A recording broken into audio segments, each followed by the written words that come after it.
Chairman. I might follow up on what Mr. Heinbaugh and Mr. Allen brought up about the opaquing and the relative uncertainty as to how complete that opaquing would be. Part of the whole process of design review has been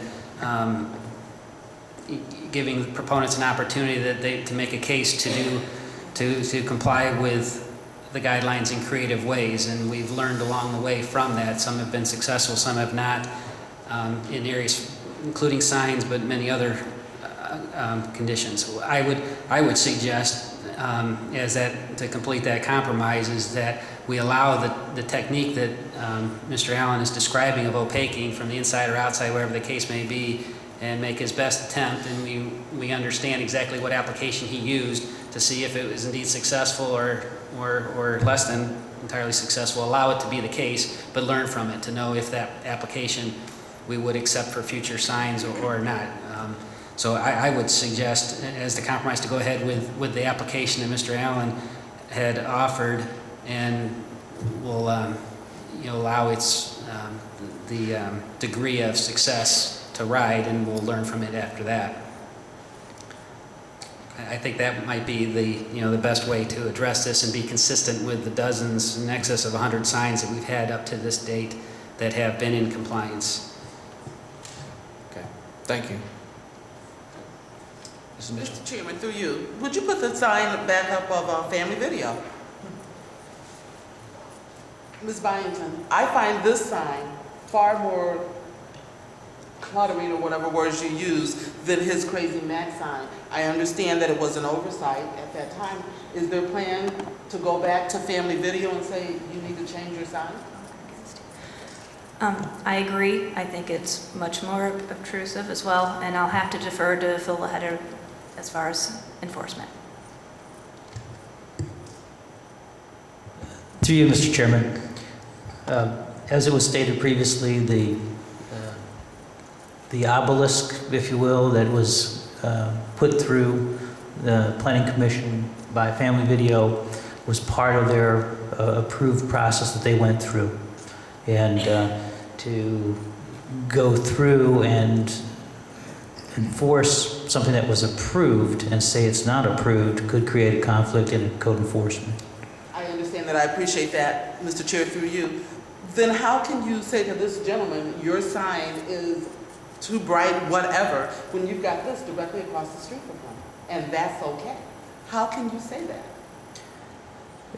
As through you, Mr. Chairman, as it was previously stated by the mayor, when it came through, it was considered to be an architectural feature, something that was part of the landscape, and not necessarily a sign that is. It clearly is not. It clearly is not. Maybe during the day it's an architectural feature, but at night it's very loud. It's very obtrusive. How can you say to this gentleman, you can't have your sign? This obelisk does not advertise anything. It does not have graphics on there that are portraying any type of advertisement. I understand that. The signs portray advertisement. Then why the light? Why do they have it lit up? Is it just for architectural purposes? I think that was discussed to Planning Commission when they came through to Planning Commission, why they needed to have it lit. I wasn't at Planning Commission, so can you I don't know off the top of my head. We'd have to refer to the Planning Commission minutes, and I think that we can provide you and other members of the committee with a copy of those minutes. Can I weigh in here real quick?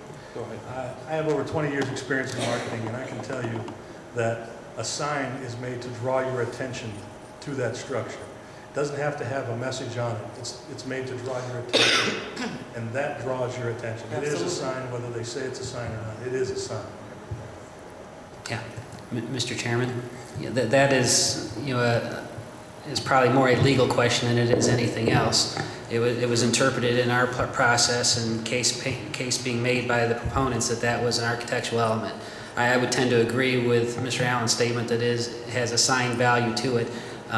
Interpretations that have been brought to us to this point suggested that was considered an architectural element, and one of the things we could perhaps is and it would have to be done very delicately, of course, is to ask the owner of that property to put a lesser wattage bulbs in the tower to be less conspicuous. But they are entirely different elements. That is, certainly was not, whether it's arguable whether it has a sign value or not, it was not treated as such, whereas this one is treated as a sign, and we have, this is the only, I believe, the only tower in the city of Elyria, anything close to this, whereas the sign that's before you, there's probably 100 or more that are exactly like this, have been treated the same way that this has been treated up to this point.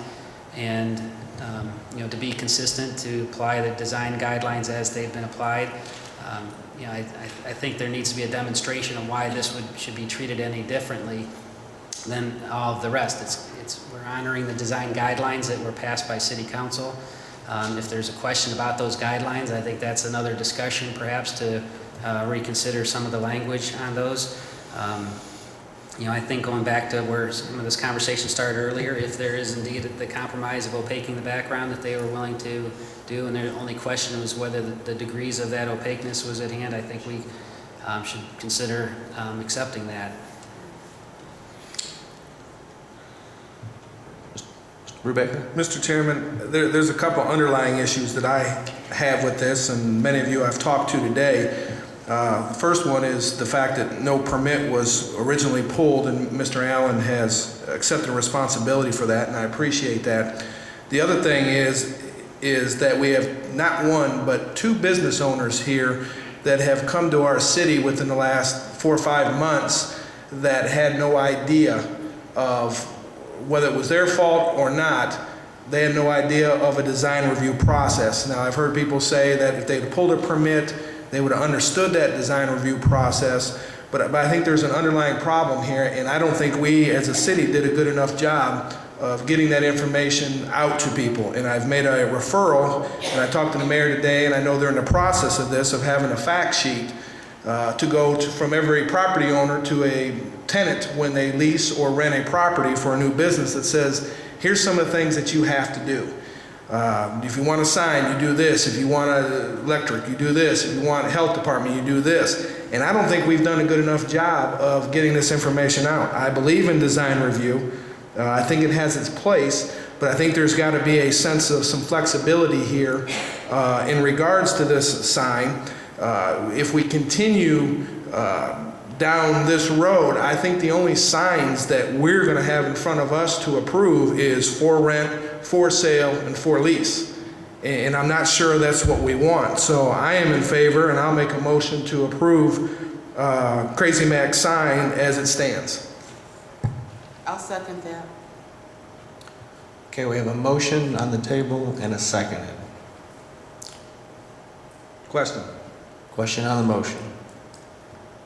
All those in favor of the motion, please use the voting sign aye. Aye.